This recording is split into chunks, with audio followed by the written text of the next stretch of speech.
ശരി, KP Rosamma ASHA worker സമരസമിതിയുടെ രണ്ടാം പ്രതിനിധി നമ്മുടെ ചർച്ചയിൽ. റോസമ്മ, ഇന്നലെ ചർച്ചയിൽ റോസമ്മ ഉണ്ടായിരുന്നല്ലോ. റോസമ്മയ്ക്ക് കിട്ടുന്നതിന്റെ കണക്ക് കൃത്യമായി മന്ത്രി പറഞ്ഞോ?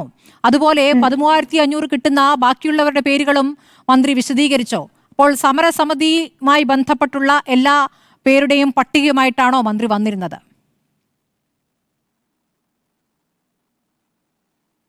അതിനു മുൻപ് ഞാൻ ഒരു കാര്യം പറയാം. നമ്മുടെ സമുന്നതരായ, നമ്മുടെ ജീവിതം മുഴുവനും രാജ്യത്തിന് വേണ്ടി സമർപ്പിച്ച ബഹുമാന്യനായ EMS നമ്പൂതിരിപ്പാടിൻ്റെ ആത്മാവ്, ശ്രീ സഖാവ് പാട്യം ഗോപാലിൻ്റെ ആത്മാവ്, സഖാവ് EK നയനാരുടെ ആത്മാവൊക്കെ ഈ ഇന്നത്തെ കമ്മ്യൂണിസ്റ്റ് പ്രസ്ഥാനം കണ്ട് വിലപിക്കുന്നുണ്ടാവാം. അവരുടെ ആത്മാവ് ശരിക്കും സങ്കടപ്പെടുന്നുണ്ട്. ഈ തൊഴിലാളികളോട് കാണിക്കുന്ന അവഗണനയും ക്രൂര മനോഭാവവും കണ്ട് അവരുടെ ആത്മാവ് വേദനിക്കുന്നുണ്ടെന്ന് ഞാൻ കൃത്യമായി മനസ്സിലാക്കുന്നു. എന്നിട്ട് നമുക്ക് വിഷയത്തിലേക്ക് കടക്കാം. മാഡം, ശരിയാ, ആരോഗ്യമന്ത്രി പറഞ്ഞത് ഞാൻ 11,000 സംതിങ് രൂപ വാങ്ങുന്നുണ്ട്. അത് 6 മാസത്തിൽ ഒരിക്കൽ മാത്രമാണ്. എല്ലാ മാസവും ഞങ്ങൾക്കാർക്കും ഈ പറയപ്പെട്ട തുക കിട്ടാറില്ല. കാരണം ഓണറേറിയത്തിന് ചില മാനദണ്ഡങ്ങളുണ്ട്, ഇൻസെന്റീവിനും മാനദണ്ഡങ്ങളുണ്ട്. ഈ ഇൻസെന്റീവും ഓണറേറിയം ഒന്നിച്ച് വെച്ചുകൊണ്ടാണ് ആ 11,000 രൂപ. അതായത് ഈ കഴിഞ്ഞ ഡിസംബർ മാസത്തിന് മുൻപുള്ള ഓഗസ്റ്റ്, സെപ്റ്റംബർ ഈ മാസങ്ങളിലേക്ക് കടന്നുപോയി നോക്കിയാൽ അതെത്രയാണെന്ന് ബഹുമാനപ്പെട്ട മന്ത്രിക്ക് മനസ്സിലാകും. ഞാനൊരു കാര്യം പറയാം. ബഹുമാനപ്പെട്ട ധനകാര്യമന്ത്രിക്കും ബഹുമാനപ്പെട്ട കേരള മുഖ്യമന്ത്രിക്കും ബഹുമാനപ്പെട്ട ഭരണാധികാരികൾക്ക് മുഴുവൻ ഈ 232 രൂപ കൊണ്ട് ഒരൊറ്റ കുടുംബവും കൃത്യമായി പുലർത്തിക്കൊണ്ട് പോകാൻ കഴിയില്ല. ഞങ്ങൾ ചോദിക്കുന്ന തീർത്തും ന്യായമായ ഒന്നാണെന്ന് കൃത്യമായിട്ടറിയാം. അത് കൊടുക്കാനുള്ള മനോഭാവവും മന്ത്രിമാർക്കുണ്ട് എന്നും ഞാൻ ഇന്നലത്തെ ചർച്ചയിൽ തന്നെ സ്പഷ്ടമായി പറഞ്ഞു. ബഹുമാനപ്പെട്ട ആരോഗ്യമന്ത്രി തപ്പി ഞങ്ങൾ അങ്ങോട്ട് ചോദിച്ചു. ഞാൻ അവസാനമായിട്ട് ഒരു ലേലം വിളിക്കുന്ന ഒരാളുടെ മനോഭാവത്തോടു കൂടി ഞാൻ ചോദിച്ചു, മന്ത്രി, ബഹുമാനപ്പെട്ട മന്ത്രി, ഞങ്ങൾക്ക് എത്ര തരാൻ മന്ത്രിക്ക് സാധിക്കും? അപ്പൊ കൂടെ ഇരുന്ന ഉദ്യോഗസ്ഥരുൾപ്പെടെ ചിരിച്ച് ഞങ്ങളെ കളിയാക്കുന്ന മട്ടിലായിരുന്നു ഭാവം. ഞങ്ങളെ അത്യധികം വേദനിപ്പിച്ചു ഇത്. പക്ഷെ ഞാനത് ചോദിച്ചത് എന്തിനാണെന്ന് ചോദിച്ചാൽ, ഈ 39 ദിവസം കഴിഞ്ഞു ഞങ്ങൾ വീട് വിട്ടിറങ്ങിയിട്ട്.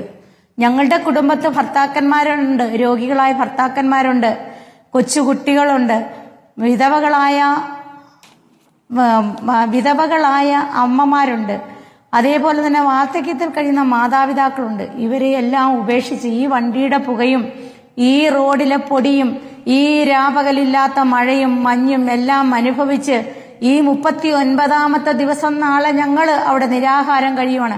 ആ 3 പേരല്ല, ഞങ്ങൾ എല്ലാവരും അവിടെ നിരാഹാരത്തിൽ ഉൾപ്പെട്ട് കിടക്കുവാണ്. ആ 3 പേര് ഞങ്ങളുടെ പ്രതിനിധികൾ മാത്രമാണ്. ഞങ്ങൾക്ക് എങ്ങനെയെങ്കിലും സമരം മതിയാക്കാമെന്നുള്ള ദൃഢനിശ്ചയത്തോടു കൂടിയേ അവസാന കൈക്ക് ഞാൻ എന്റെ ബഹുമാനപ്പെട്ട ഭരണാധികാരികളോട് ചോദിച്ചു.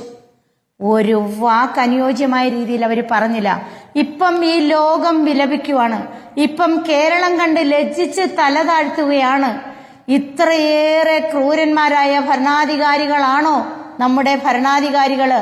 ഇത്രയ്ക്കും ദയവും ദാക്ഷിണ്യവും ഇല്ലാത്തവരാണോ ഈ ഭരണാധികാരികൾ എന്നോർത്ത് കേരളത്തിലെ ജനങ്ങൾ മാത്രമല്ല ലോകത്തിലെ ജനങ്ങൾ മുഴുവൻ വിലപിക്കുകയാണ് മാഡം.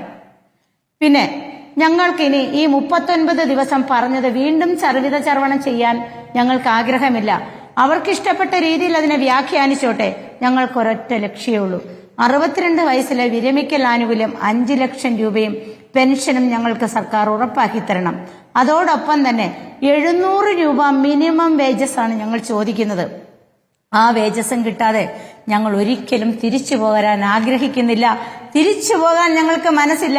മരിച്ചു കഴിഞ്ഞാൽ ഞങ്ങളുടെ ജഡമെടുക്കാൻ, ഞാനിന്നൊരു കത്തോലിക്ക വിശ്വാസിയാണ്, എന്റെ സഭാ നേതാക്കന്മാർ വന്ന് സെമിത്തേരിയിൽ അടക്കം ചെയ്യണമെങ്കിൽ ചെയ്തോട്ടെ. ഞാൻ മരിച്ചു കഴിഞ്ഞാൽ മാത്രം അവിടെ നിറങ്ങിപ്പോകാൻ പറ്റുള്ളൂ.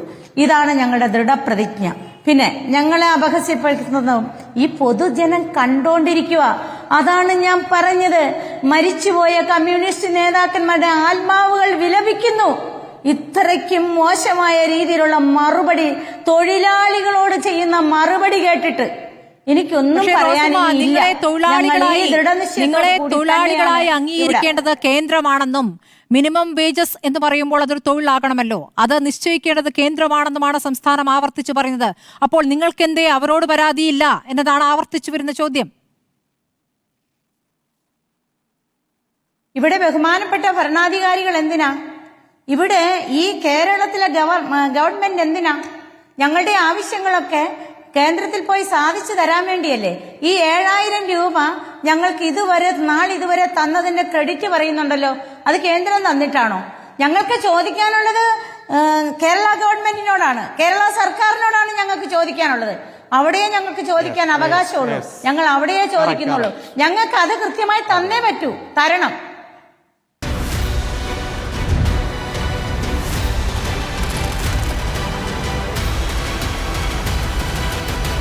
Debate with Smriti Parithikar.